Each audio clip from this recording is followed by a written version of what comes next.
سیستممون رو روشن میکنیم، F2 رو میزنیم که به بایوس سیستم بره.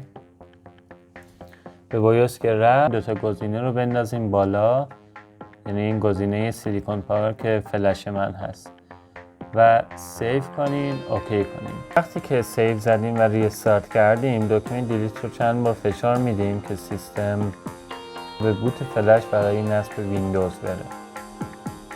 الان تنظیمات بایوس من سیو شد و بوت در حال بالا اومد.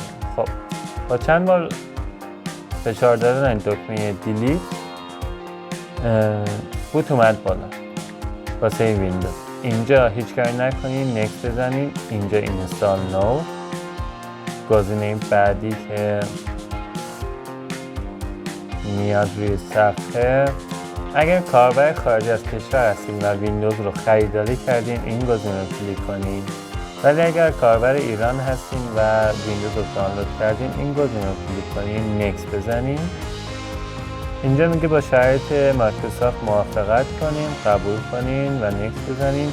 اینجا حتما روی گزینه کاستوم باید کلیک کنید.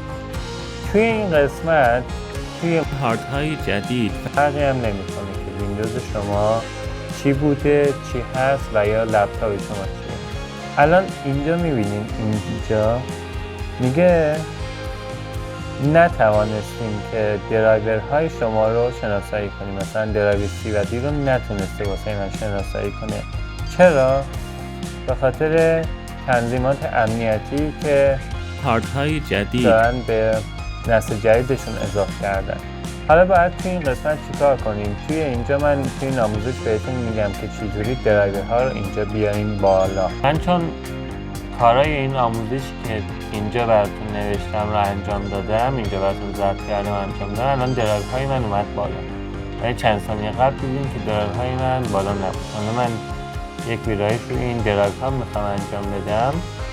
میتونین درایورها رو حذف کنین، کلا دیلیت کنین. درایور ما ساخته شد، یعنی ویرایوها رو انجام دادم. الان درایور C من که 99 دیگه روش کلیک میکنم، نکست میزنم و شروع میکنه به کپی کردن فایل و نصب ویندوز. کپی کردن فایل تموم شد و توی 10 ثانیه دیگه لپتاپ ما ریستارت میشه. اجازه میدیم لپتاپ کامل ریستارت بشه تا تنظیمات اولیه ویندوز هم بهتون بگم.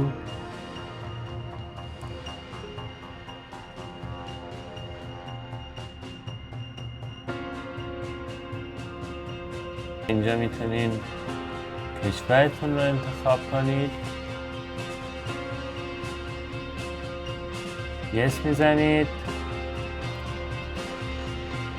اینجا کیبورد هاتون رو انتخاب کنین، مثلا من بذارم روی یونیتد کینگدام.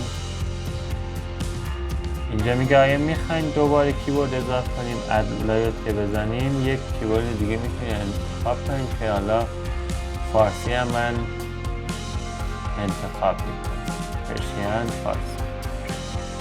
نکست و پرشین استاندارد رو میزنم، همون پرشین هست. دیگه به وای فای میخوای وصلی، اگه که دارین میتونین که وصل کنین، اگه ندارین وصل نکنید. حالا من به یک وای فای وصل بشم. خب من رمز وای فای هم رو وارد کردم.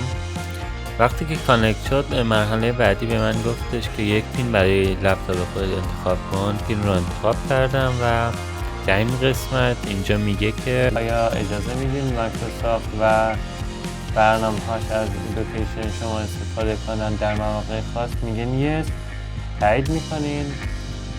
میگه دیوایس من رو پیدا کن، یعنی حالا توی آموزش های بعدی نشون میدم چجوری میتونین دیوایس رو پیدا کنین. میزنین یس. اینجا میگه یک سری اطلاعات هویتی برای خود مایکروسافت، این زیاد مهم نیست، روی این بزنین یا روی این بزنین زیاد مهم نیست. تایید میکنین.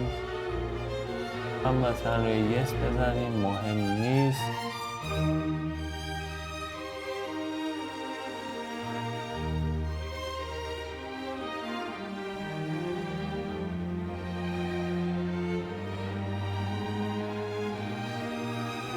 اسکیپ بزنید برای قسمت بازی و حالا گیم باکس زیاد مهم نیست. Use your phone from your PC. الان من نمیخوام این استفاده کنم، اسکایپ میکنم و رد میکنم این گزینه رو. میگه بکاپ کن توی وان درایو، نکس میزنم. نو بسیار تنظیمات هویتی داره. این میگه برنامه های مایکروسافت 365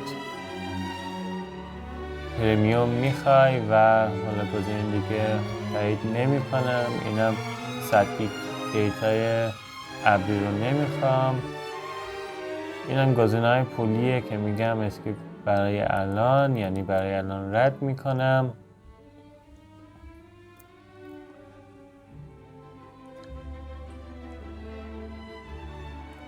یه چک فور آپدیت دوباره به من میده، یه های دوباره به من میده.